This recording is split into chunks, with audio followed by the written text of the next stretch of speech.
कैसे हो? बढ़िया हो गए। आज के वीडियो में हम लोग देखने वाले हैं कि जिनका भी पेपर होने वाला है केमिस्ट्री का हाफ ईयरली एग्जामिनेशन, ठीक है। सो उसमें important questions, important topics, numerical graphs, ये सब इस वीडियो में हम लोग डिस्कस करेंगे। हम लोग डिस्कस करने वाले हैं फिजिकल एंड इनऑर्गेनिक के, ठीक है, केमिस्ट्री। ठीक, चलिए फिजिकल में जो चैप्टर हमारा पहला है केमिस्ट्री में, क्लास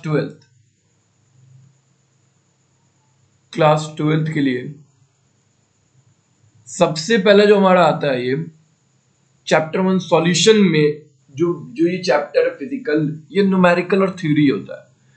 तो न्यूमेरिकल में हम लोग देखते हैं कंसंट्रेशन टर्म। कंसंट्रेशन में क्या आ जाएगा आपका, मोलैरिटी पर न्यूमेरिकल देख सकते हो, मोलैलिटी पर देख सकते हो। आपको क्या करना है, मोलैरिटी पर और मोलैलिटी पर आपको फॉर्मूला याद करना होगा, ठीक है।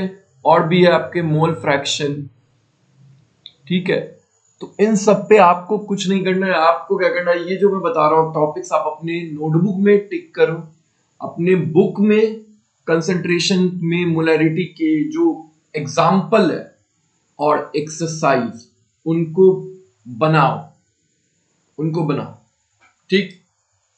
उसके बाद आपका आता है कॉलिगेटिव प्रॉपर्टीज, ठीक है। ये वेरी वेरी इंपॉर्टेंट है, ठीक है। कॉलिगेटिव प्रॉपर्टीज ये भी वेरी वेरी इंपॉर्टेंट है, ठीक। कॉलिगेटिव प्रॉपर्टीज में जो मोस्ट इंपॉर्टेंस होते हैं आपके, ये 4 कॉलिगेटिव प्रॉपर्टीज आपको पता होनी चाहिए। Relative lowering of vapour pressure, ठीक है, ये आपका 50% रख रहा हूं मैं। एलिवेशन इन बॉइलिंग पॉइंट, ये मोस्ट इंपॉर्टेंट है। Depression freezing point, most important. और वेरी वेरी लगा लीजिए मोस्ट इंपॉर्टेंट, अगर आपके हाफ टर्म में एमसीक्यू आएगा तो इस सॉल्यूशन चैप्टर में ऑस्मोटिक प्रेशर आपको आइसोटोनिक या रिवर्स ऑस्मोसिस से रिलेटेड होना ही है, एक क्वेश्चन रहेगा। तो हमें अब देखिए, वांट हब फैक्टर ग्लूकोज का I = 1, सोडियम क्लोराइड का I = 2, MgCl2 का I = 3, ये आपको एमसीक्यू में मे भी पूछ दें, ठीक है। 50% चांस है। वांट ऑफ फैक्टर रिलेटेड आपको एक न्यूमेरिकल देखने को मिल सकता है, ठीक है। ऑस्मोटिक से मिलेगा, वांट ऑफ फैक्टर से मिलेगा और आपके कॉलिगेटिव प्रॉपर्टी से चांसेस है, ठीक। अब आते हैं थ्योरी। थ्योरी को कैसे भूल जाएं, की डेफिनेशंस कैसे बनते हैं, है ना। जो लॉ है, हेनरीज लॉ, रॉड्स लॉ, ठीक है, इन दोनों में जो मोस्ट इंपॉर्टेंट वो रॉड्स लॉ है, ठीक है। रॉड्स लॉ होता क्या है वो आपको पता होना चाहिए, और ये आपका मैंने 50% रखा है, इसको कर लेना है बस। लेकिन मोस्ट इंपॉर्टेंट वाले को आपको याद कर लेना है, प्रैक्टिस करना है तो लिख कर प्रैक्टिस करो, ठीक। और क्या, इसके एग्जांपल्स देख लेना, ग्राफ देख लेना और कैरेक्टरिस्टिक देख लेना। सेम आइडियल और नॉन आइडियल में, पॉजिटिव और नेगेटिव डेविएशन में और एजियोट्रॉफ में एग्जांपल देख लीजिए, ग्राफ देख लीजिए, कैरेक्टरिस्टिक्स। लेकिन आपने ये कर लिया और साथ में इनका डिफरेंस, ठीक है, डिफरेंस बिटवीन, इनके बीच में आपको डिफरेंस पूछ सकता है। Write down the difference between ideal and non ideal solution, ये पॉजिटिव और नेगेटिव डेविएशन इससे, और एजियोट्रॉप्स का आपको डेफिनेशन आ सकता है, डिफाइन एजियोट्रॉप्स, है ना। उसके ग्राफ बताइए एजियोट्रॉप्स के, ठीक, उसके एग्जांपल्स बताइए, एंड लास्ट वन कैरेक्टरिस्टिक्स क्या है वो बताइए। ये सब कर लेना है, आपके नोटबुक में होने चाहिए, ठीक है। आपके सोचो कि आपके भैया ने, यानी मैंने आपके लिए शॉर्ट कर दिया, इतने बड़े जो चैप्टर थे ना, चैप्टर्स में जो बहुत सारे टॉपिक्स, तो उनको हम लोग में जो प्रायोरिटी ज्यादा है ना, जो इंपॉर्टेंट है, जो आते हैं वही पढ़ना है। अब आपसे ये थोड़ी पूछेगा डिफाइन सॉल्यूशन, ऐसे थोड़ी है। हाँ। अब आते हैं हम लोग सेकंड चैप्टर में। सेकंड चैप्टर न्यूमेरिकल के लिए बहुत अच्छा माना जाता है, यहीं से न्यूमेरिकल बनते हैं, इलेक्ट्रोकेमिस्ट्री। डायग्राम जो आपको पूछ सकता है ना, गैल्वेनिक सेल का आप डायग्राम बता। न्यूमेरिकल जो बनेंगे ई नॉट सेल पे बेस, डेल्टा जी पर, और equilibrium constant. Nernst equation base, Faraday's laws, electric cell, है ना, कॉर्ड्स लॉ, ठीक है।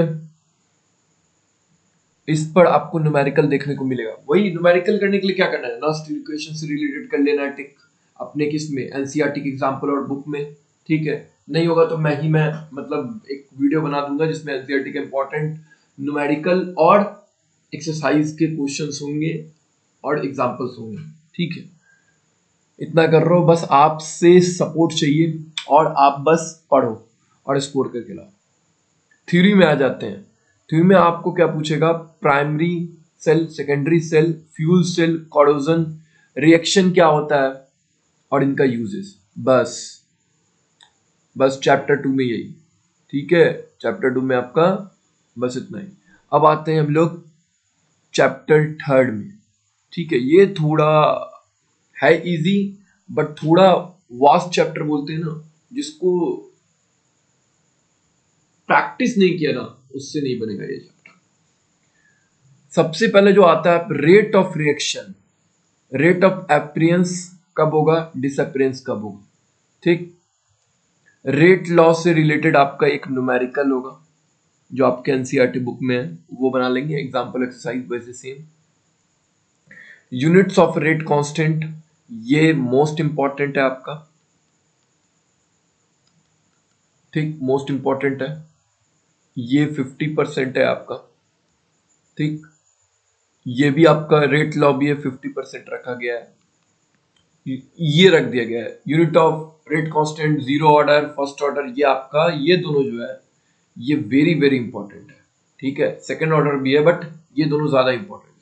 इसके एसआई यूनिट मोल पर लीटर पर सेकंड, जीरो ऑर्डर के, फर्स्ट ऑर्डर के पर सेकंड, ठीक है। जीरो ऑर्डर और फर्स्ट ऑर्डर के आपके पास इंटीग्रेटेड रेट इक्वेशन है, वो आपको या तो डेरिवेशन इसके पूछ दे या तो आपको लिखना पड़ेगा, या उससे रिलेटेड न्यूमेरिकल। टी हाफ है ना, हाफ लाइफ टाइम निकालने के लिए न्यूमेरिकल होगा, ग्राफ होगा, ठीक। आर्हेनियस इक्वेशन, ई ए, हो सके तो ये आपसे पूछ दे आर्हेनियस इक्वेशन को पूरा डिफाइन करो और उस पर न्यूमेरिकल और ग्राफ, बस आपका इतना ही, ठीक है। चैप्टर 3 में आपके लिए इतना। अब आते हैं, ये हमारा फिजिकल हो गया कंप्लीट।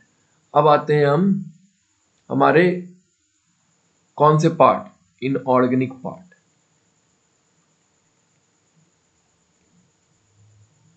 इनऑर्गेनिक केमिस्ट्री में हम लोग आ गए। पता है खुशखबरी है आप लोगों के लिए, इनऑर्गेनिक में बताओ क्लास 12th में सिर्फ 2 चैप्टर है, सिर्फ 2 चैप्टर। फिजिकल में 3 चैप्टर और 5 चैप्टर आपके कितने हैं आपके ऑर्गेनिक में, बस इतना ही है। इतना नहीं कर पाएंगे तो फिर क्या करेंगे। डी एंड एफ ब्लॉक, ठीक है। सबसे पहले इसके प्रॉपर्टीज, एटॉमिक रेडाइस की प्रॉपर्टीज क्या है, जिरकोनियम और ऑफ्नम सेम साइज, है ना, होते हैं। जैसे उसके सेम साइज कब होंगे, क्या ये सेम साइज है, कब होंगे। ऑक्सीडेशन स्टेट बताइए, एक्वा सॉल्यूशन में कब होगा। कैटालिटिक प्रॉपर्टीज क्या है, मैग्नेटिक प्रॉपर्टीज क्या है, मेटालिक बॉन्ड, अनपेयर्ड इलेक्ट्रॉन का मेटालिक बॉन्ड क्या होता है, एंथैल्पी ऑफ एटोमाइजेशन, ठीक है। Alloy and industrial compound, colours, ions, है ना, ये मोस्ट इंपॉर्टेंट है आपका, पूछता है ये। एंथैल्पी, ये मोस्ट इंपॉर्टेंट है आपका। मेटालिक बॉन्ड आपको बनाना पड़ जाएगा क्योंकि इसमें आप है ना अनपेयर्ड को शो करोगे। मैग्नेटिक प्रॉपर्टी भी ये मोस्ट इंपॉर्टेंट है, ठीक है। तो ये इसमें 3 है, बाकी ये जो है कैटालिटिक प्रॉपर्टी आप कर लोगे, 50% है। ऑक्सीडेशन स्टेट एक रहेगा, तो मोस्ट इंपॉर्टेंट बोल दे रहा हूं मैं क्योंकि बिना इसके है भी नहीं, ठीक। एटॉमिक रेडाइस से आपको एक कॉन्सेप्चुअल बन सकता है क्वेश्चन, कॉन्सेप्चुअल टाइप्स बन सकते हैं, ठीक है, जो रीजनिंग में पूछ सकता है ना। रीजन दीजिए, गिव सम रीजंस। उसके बाद KMnO4 और K2Cr27 प्रिपरेशन, एक प्रिपरेशन रहेगा इन दोनों में से, ये मोस्ट इंपॉर्टेंट है, ठीक है। लेंथेनाइट कॉन्ट्रैक्शन का ये मैं 50% रखता हूँ, ठीक है।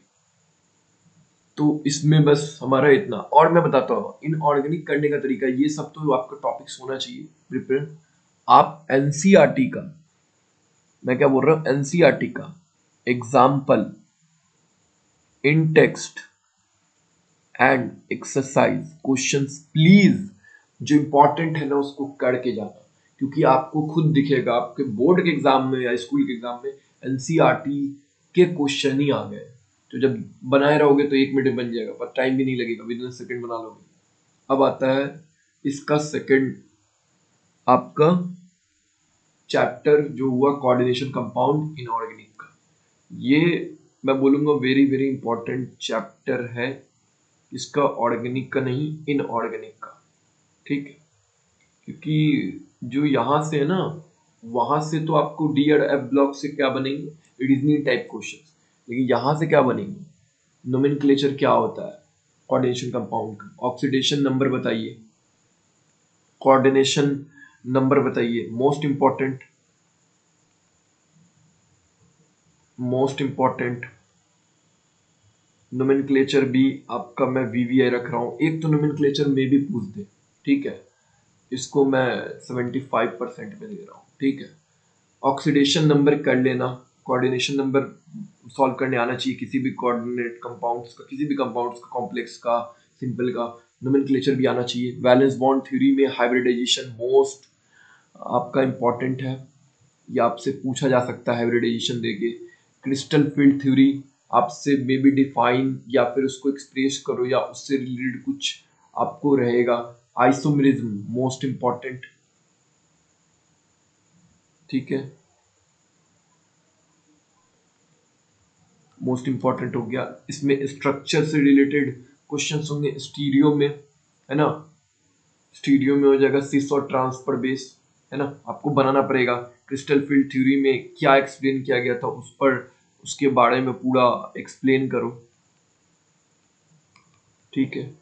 तो यही सारे क्वेश्चंस आपको आपके ऑर्गेनिक नहीं, आपके फिजिकल और इनऑर्गेनिक में अभी आपके एग्जाम में देखने को मिलेंगे, इसी टॉपिक से, बाहर से नहीं, इन्हीं से।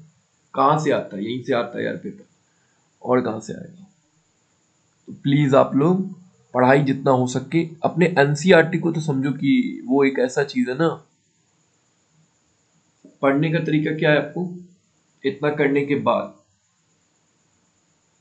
आपको क्या करना है, टिप्स मैं बोल रहा हूँ, ये फॉलो कर लेना। केमिस्ट्री में नहीं आया नंबर, बेकार है, फिर पढ़ना आएगा ही, ठीक है। फिजिकल में बता रहा हूँ, फिजिकल केमिस्ट्री के अंदर,